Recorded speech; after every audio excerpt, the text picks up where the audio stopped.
Probe on the deaths in Rafah, Israel has reportedly come out with a pre-poll clarification that airstrike shrapnel from an Israeli strike may have ignited Rafah's tents that killed 45 people. Despite the global outcry over Rafah assault, Israeli tanks reportedly advanced to the center of Rafah for the first time in 3 weeks into a ground offensive in the southern Gaza city.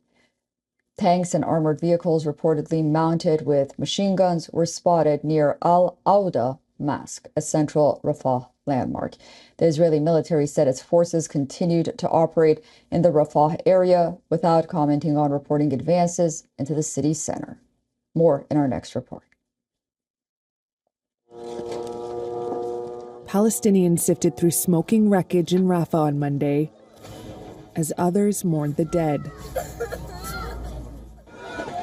Hours after an Israeli airstrike triggered a massive blaze in a tent camp where displaced people were taking shelter.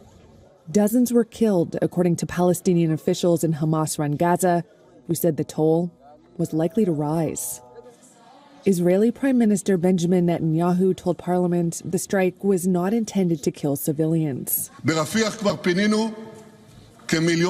In Rafah, we already evacuated about 1 million non-combatant residents. And despite our utmost effort not to harm non-combatants, something unfortunately went tragically wrong. We are investigating the incident and will reach conclusions because this is our policy. The attack has prompted an outcry from global leaders who are now calling for implementation of a Friday ruling from the UN's top court ordering Israel to stop its assault on Rafah. Israel had kept up its offensive, saying the court ruling grants it some scope for military action there. I saw images. They are deeply disturbing and horrifying.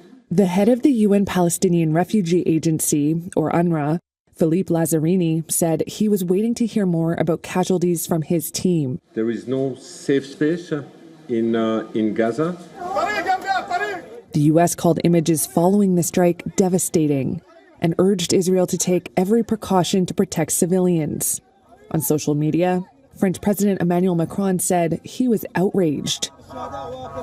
The German foreign minister and EU foreign policy chief called for the court's ruling to be respected. I condemn this in the stronger terms.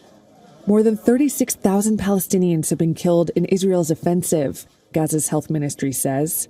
Israel launched the operation after Hamas-led militants attacked southern Israeli communities on October 7th, killing around 1,200 people and seizing more than 250 hostages, according to Israeli tallies.